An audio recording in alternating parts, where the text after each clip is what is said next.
eu me reconheço como profeta nessa geração. Eu quero, Senhor, o resplendor da tua glória sobre a minha vida. Eu quero brilhar nesta geração. Eu quero a tua unção. Eu quero, Senhor, a tua glória. Eu quero ter filhos e filhas espirituais. Eu recebo, Senhor, restituição financeira, recursos para ir pelos 4 cantos do Japão, para ir pelos 4 cantos dessa nação, em nome de Jesus. Que a glória de Cristo brilhe sobre vocês, que vocês possam brilhar sobre esta nação, não só sobre o Japão, mas sobre as Filipinas e sobre toda a região da Ásia, em nome de Jesus. Que o Senhor os leve para onde Ele determinou, em nome de Jesus. Amém? Pode sentar. E quando eu acabei de escrever um e-mail, porque lá na igreja nós temos, acabou de nascer, por causa de vocês, a secretaria, como disse a pastora Vera, que é a Unidade em Missões, porque a igreja chama Unidade em Cristo, Igreja Apostólica Unidade em Cristo. Então nós colocamos o nome da secretaria Unidade em Missões, porque Deus colocou a França, assim como colocou o Japão, Deus colocou também a França no nosso coração, os contatos que nós temos, Angola e outras nações que Deus colocou no nosso coração. E sentimos a necessidade dessa secretaria. E hoje uma pessoa da secretaria me escreveu e falou assim: pastora Nélia, é obrigatório que a pessoa que trabalha na Secretaria Unidade de Missões esteja no CTPA? CTPA é o nosso centro de treinamento, que é justamente o ensino da palavra. É o centro de treinamento, onde eu e a pastora Maristela somos professoras. Também o pastor Tiago Brunet, que é o que leva para Israel, ele é o professor substituto quando viajamos. Então, eu também creio que vocês vão para Israel. Amém? Então, ela fez essa pergunta: é obrigatório? Eu falei assim: como ir para as nações sem manejar a palavra? Como orar pelas nações se não entende o tempo profético que está vivendo? Portanto, desde a pessoa com um cargo menor até a pessoa com um cargo maior dentro da secretaria, ela não é, a palavra obrigatória é muito feia. Ela deve ser apaixonada pela palavra e ela deve estar cursando o centro de treinamento.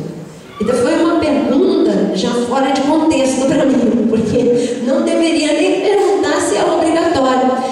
São esse tipo de dificuldade que eu encontro dentro do corpo de Cristo. Porque quem tem, e eu digo sempre, você não pode ser apaixonado por, eu disse na última reunião, você não pode confundir amor pelas nações com paixão pelo turismo. Tem um monte de missionário apaixonado por viajar.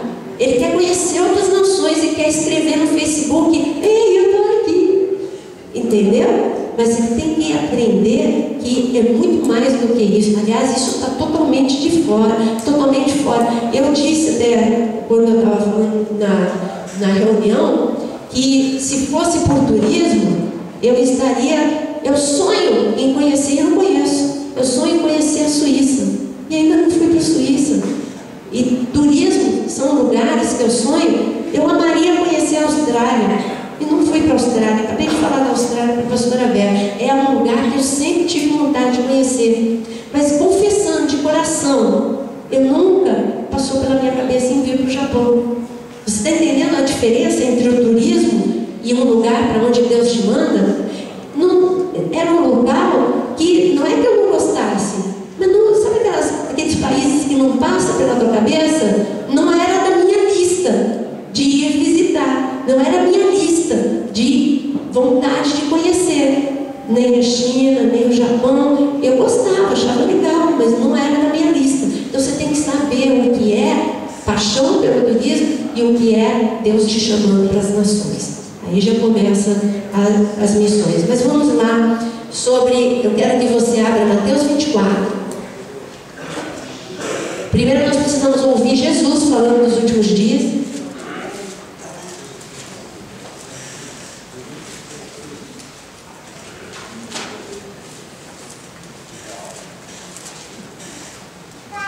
Vamos para Mateus 24. Jesus deixou para falar em Mateus 24, se você reparar, é o último discurso de Jesus, porque em Mateus 26, Mateus 25 ele continua falando dos últimos dias, porque ele fala das parábolas, ela fala das parábolas das 10 virgens e outras parábolas que falam dos últimos dias, mas ele subiu para um lugar. Por isso que eu digo para você, nós precisamos conhecer, uma coisa que precisa estar na tua lista de sonho é ir para Israel, porque é muito diferente quando você vai lá, você coloca os pés e você começa a viver e aprender a palavra estando no local. Porque aquele local, você concorda comigo, que deve ser muito especial para Jesus ter nascido, ter feito todo o seu ministério ali, ter ficado, ter morrido, ter ressuscitado em Israel, especificamente em Jerusalém, ter ascendido aos céus no Monte das Oliveiras e dizer que ele volta colocando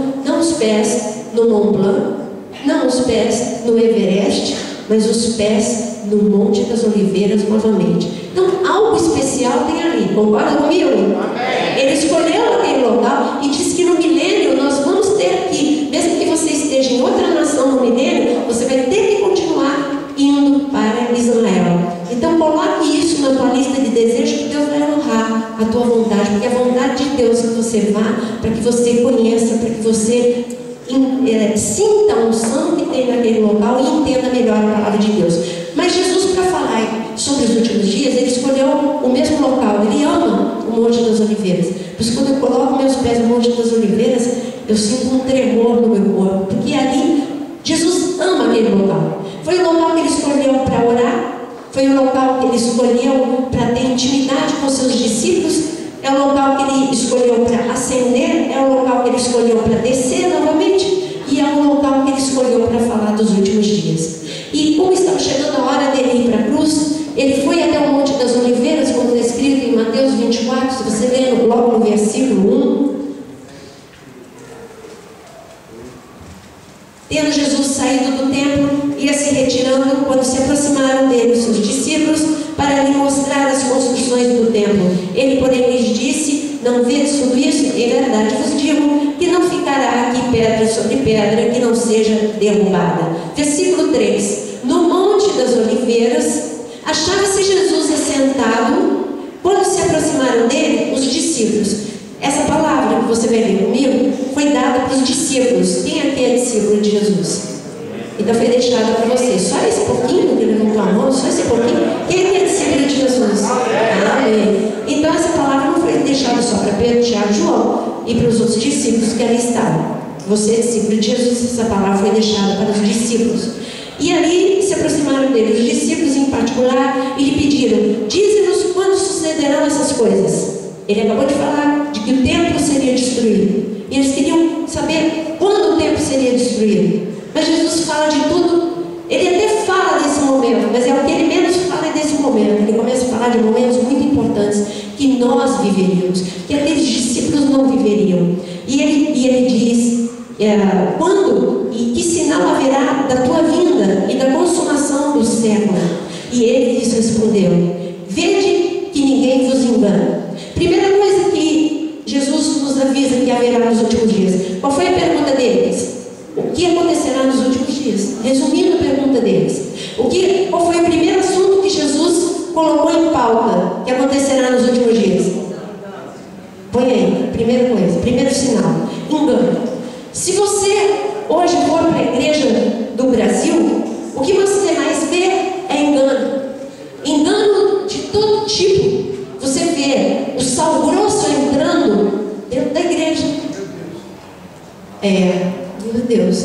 Em culto de despacho. Despacho. Descarrego. Está ficando semelhante com vocês? Eu já vi que por aqui tem. Eu vi que o engano já chegou aqui também. Então, se você está alienado a isso, procure se informar melhor, porque já chegou aqui no Japão.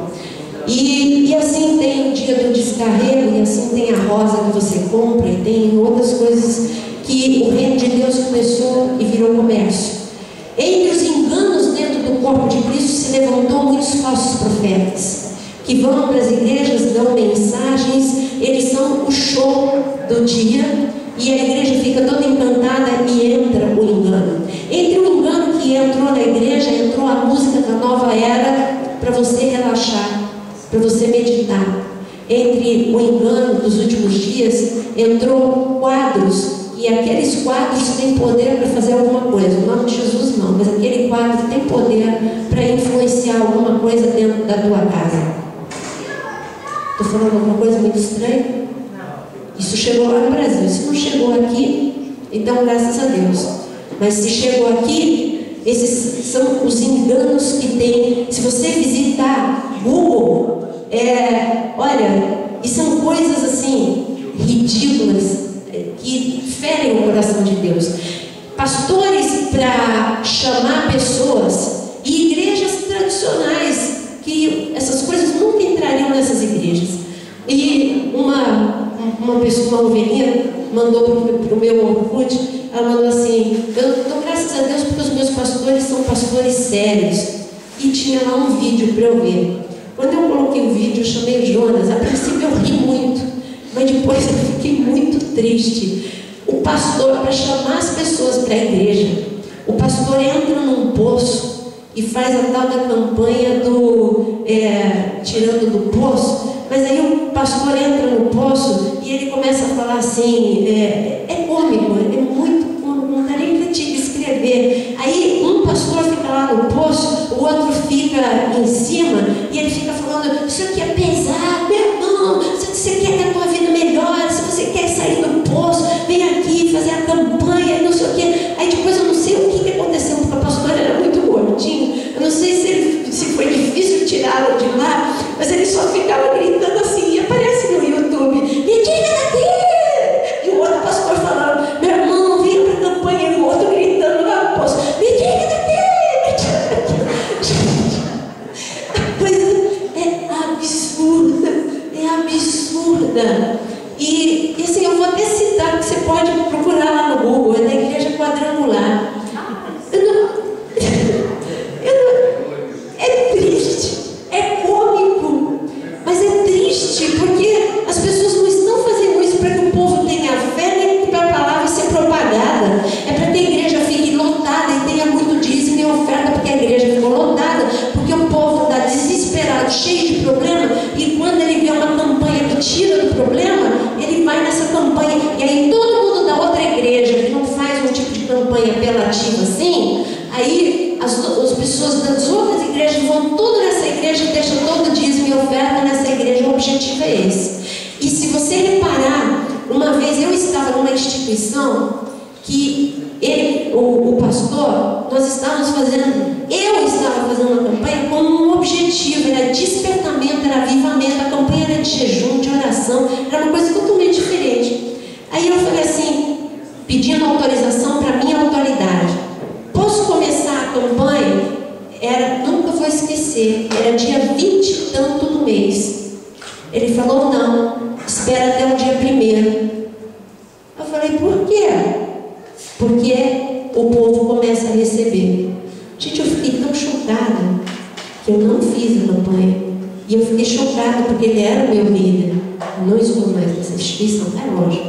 Mas eu estou falando que ele era meu líder. Então eu não podia fazer a campanha quando Deus mandou. Eu tinha que fazer a campanha no dia 1º, porque era o dia que o povo recebia. Então a igreja ia lotar por causa da campanha, e ali dízimo e oferta ia ficar muito alto. Deu para entender aonde que está entrando? Jesus disse: cuidado com o engano, cuidado com ficar sassaricando de igreja em igreja, cuidado com ficar ouvindo e se empolgando com novos profetas, que você não conhece a origem, não conhece se a pessoa ela é firme na palavra, se ela ama, se ela é humilde, se ela tem um bom casamento, se ela tem uma família estabilizada. Você não sabe qual é o testemunho dessa pessoa, você não sabe se ela é lobo ou se ela é um profeta de Deus. Então cuidado com essas sedes de ficar conhecendo o novo. É bom nós termos sede de Deus, mas cuidado, porque nós estamos vivendo dias de engano.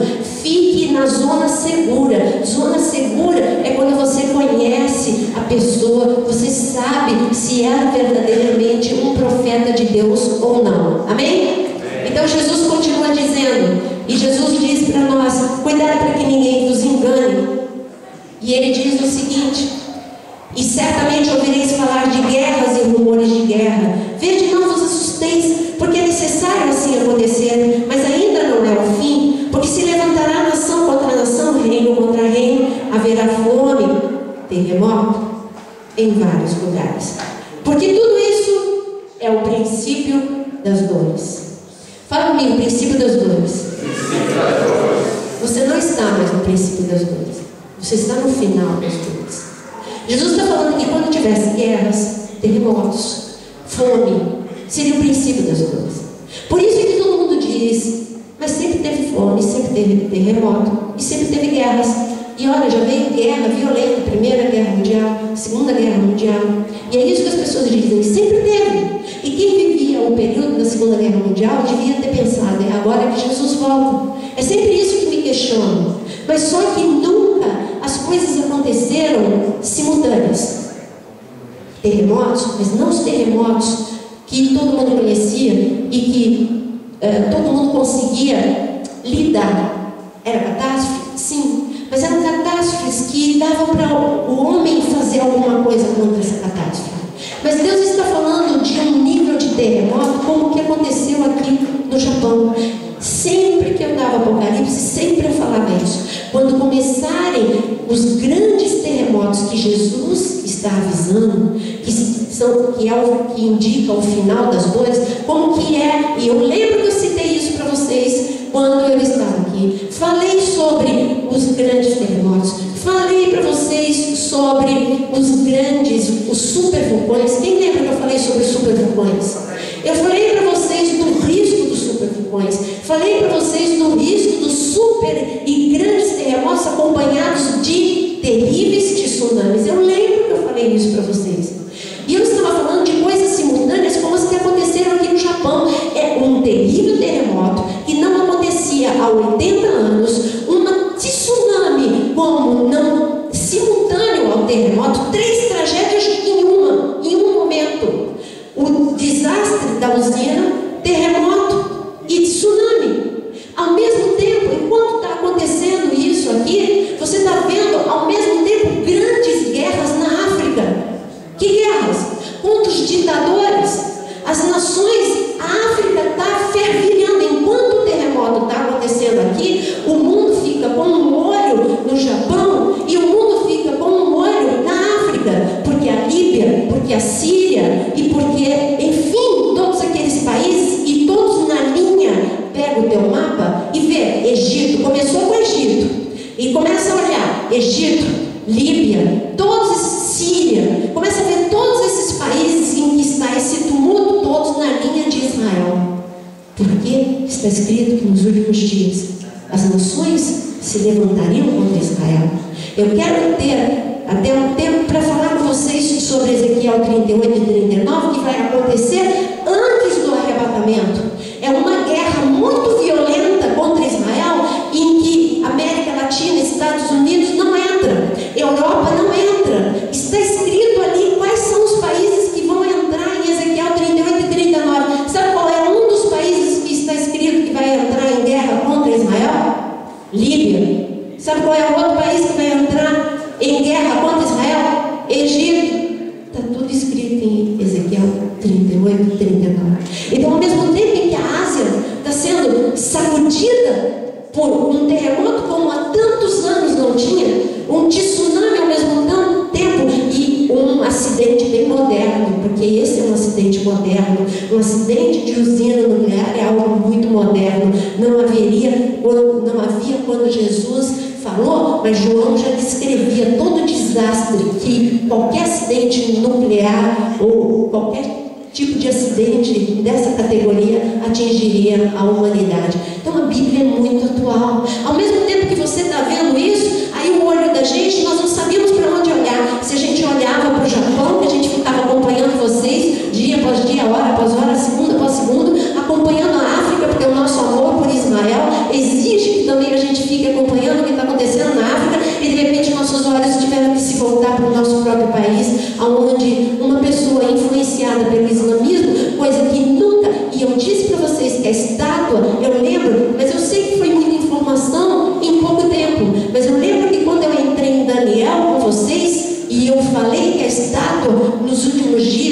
barro e de ferro seria a força do islamismo, que o barro seria a força do islamismo entrando no mundo. E hoje nós já vemos o islamismo, a força do islamismo na Europa, em que tem mais pessoas, hoje você encontra mais muçulmanos do que cristãos em muitos lugares na Europa. É assustador, é assustadora a força do islamismo no Canadá. O número de mesquitas que você tem no Canadá é assustador. Eu tenho um arquivo aqui que vai mostrar para vocês como que esse susto islâmico já está fazendo alguns acordarem.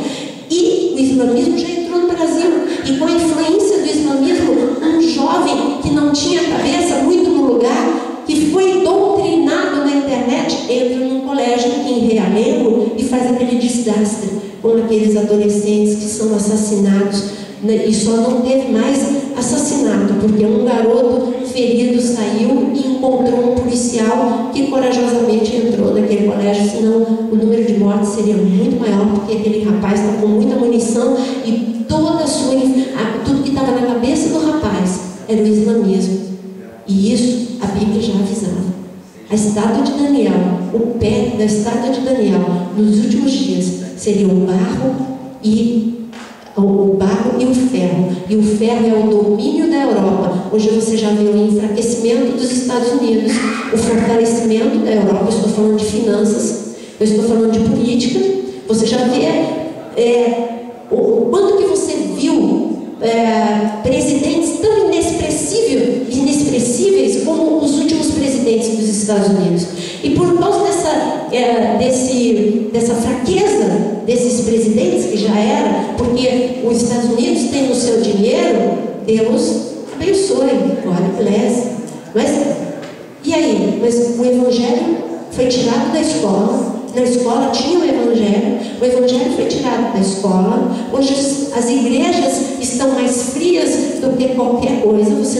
Para você encontrar uma igreja, se você mudar para os Estados Unidos, você encontrar uma igreja avivada é muito difícil, porque as igrejas brasileiras, elas vão lá já com todos esses resquícios de engano. É muito difícil você encontrar uma igreja brasileira equilibrada, uma igreja brasileira avivada e equilibrada. E igreja americana, então, é uma raridade. Onde a minha cunhada mora, a gente não consegue indicar uma igreja para ela. Nenhuma igreja, nem americana, nem brasileira. A gente não conseguimos indicar nenhuma para ela. E assim outras pessoas que vão para lá, e a gente não consegue indicar nenhuma igreja boa, né? Nova York, eu indicaria de um grande homem de Deus que morreu. Mas ali teria até a tradução, né? David Wilkerson. Mas ele morreu a semana passada num acidente de carro no Texas. Essa foi uma grande perda. Aos 80 anos, esse homem morreu. Eu nem falei para o Jonas, eu vi ontem na internet e esqueci de falar para ele. Essa foi uma grande perda. David Wilkerson morreu num acidente de carro no Texas. Mas esse homem, eu digo, é um feixe recolhido no tempo. Esse homem já fez tudo que ele tinha que fazer, mais um pouco. Ele já estava aposentado quando, há 6 anos atrás, Deus o chamou. Ele foi a passeio para Nova York com a sua esposa. Ele já estava aposentado no Texas. E ele foi a passeio com sua esposa, já velhinho. E ele foi fazer um passeio onde tudo começou, onde Deus mandou ele evangelizar. E ali Deus falou com ele: eu não tenho com quem contar nessa geração. Eu preciso que você volte. E ele falou: Deus, então você vai ter que convencer minha mulher. Porque nós trabalhamos tanto para o teu reino. Ela ficou tão cansada que quando tudo que ela queria era aquela casa no Texas, sossego, tranquilidade, com os netos, com os filhos e comigo. Então você vai ter que falar com ela. E quando ele chegou, isso foi uns 6, 7 anos atrás, quando ele chegou no hotel, ele olhou para a esposa dele e falou assim: isso é um profeta, isso é um nome de Deus que teme o nome de Deus e que Deus pode contar. E ele chegou e falou assim: querida, eu preciso falar com você. E pelo tom, ela disse: eu já sei o que você vai falar, porque Deus também falou comigo, e a resposta é sim. E os dois voltaram para Nova York, trabalhando incansavelmente. incansavelmente. Sempre que eu falo de homens confiáveis, eu sempre citava, agora a minha lista diminuiu. Eu sempre dizia assim: quando você entrar no Google, entra em David Wilkerson, lê tudo que ele escreveu, compra todos os livros, escuta todas as pregações que tiver online. É confiável, é um homem que não se corrompeu nem com dinheiro, nem com nada. É um profeta de Deus que Deus pode contar como Billy Graham. Mas morreu semana passada, a minha lista diminuiu, né? Mas voltando aqui, eu espero que Deus possa falar. Você já pensou? Deus poder dizer assim: eu conto com você, não tem com quem contar, volta. Já pensou Deus chegar nesse nível com você? E Deus falar assim com você: eu conto com você no Japão, não sai dessa nação, e Ele poder contar com você? Quantos aqui Deus pode contar? Eu creio. E então Jesus, ele continuou a dizer sobre guerras, fome, terremotos, pestilência, e ele disse algo aí em Mateus 24, versículo 12, 13. Ele disse que o amor se esfriaria. Eu já citei isso para você. Mas quando o amor esfria dentro da igreja, você tem igrejas onde Satanás, ele gosta da temperatura gelada e da escuridão. Então ele começa a se infiltrar quando o amor esfria. Quando o pastor não tem amor pelas ovelhas, quando as ovelhas não têm amor pelo pastor, quando as ovelhas e o pastor não têm amor pela obra de Deus, vai simplesmente para cumprir, ou quando um não tem amor pelo outro, ou quando as famílias também estão com amor esfriado, o que acontece? A maldade aumenta. Você pode colocar assim: amor, quando se esfria, a maldade aumenta, a crueldade aumenta, a violência aumenta. Por isso que a violência nos lares aumenta, mesmo nos lares cristãos. Por isso que a maldade dentro da igreja, o pastor Comino e a pastora Vera começaram a lembrar de nós como igreja, que vivemos uma situação de construirmos um local e em um dia de ceia, por amor ao dinheiro, homens que o amor esfriou, não tem mais amor pela obra, não tem mais amor pela palavra. Simplesmente, quando nós dissemos: mas e o povo? Não importa o povo, eu quero um local. É como se vocês, a pastora Vera e o pastor Comino, tivessem que sair daqui, deste templo, com todos vocês, num dia de chuva, dia de ceia, sem local para ir. Eu não estou falando de homem ímpio, eu estou falando de homens cristãos que fizeram isso. Eu estou falando de uma igreja que fez isso conosco. E nós, debaixo da chuva, com um povo, com mais de 1000 pessoas, fomos para um clube, porque o Jonas, de última hora, conseguiu que Deus nos deu a graça de irmos para um clube e a igreja sem teto. Você já viu uma igreja sem teto? Nós já vivemos como igreja sem teto 40 dias e 40 noites. Algo profético, mas foi 40 dias e 40 noites. Sabe como é que a gente avisava o povo para ir para o culto? Internet, Facebook, Orkut. Hoje o culto vai ser na subprefeitura, hoje o culto vai ser no clube ou telefone, e o povo perguntando aonde vai ser o culto. Teve um momento que a gente falou: como é que nós vamos fazer, Deus, com esse povo sem lugar para ir? E nós lembramos como Moisés viveu, e nós vivemos exatamente quando cumpriu o 40º dia. Deus deu o local onde nós estamos hoje, que vocês conhecem. Nos últimos dias a gente vai ver crueldade e maldade dentro da igreja, fora da igreja e nas famílias. Mas eu declaro que na tua família, dentro dessa igreja, não vai haver, porque o amor não vai esfriar, em nome de Jesus. Mas você vai ter que lidar com pessoas no teu trabalho que vivem violência. Você vai ter contato com pessoas que vivem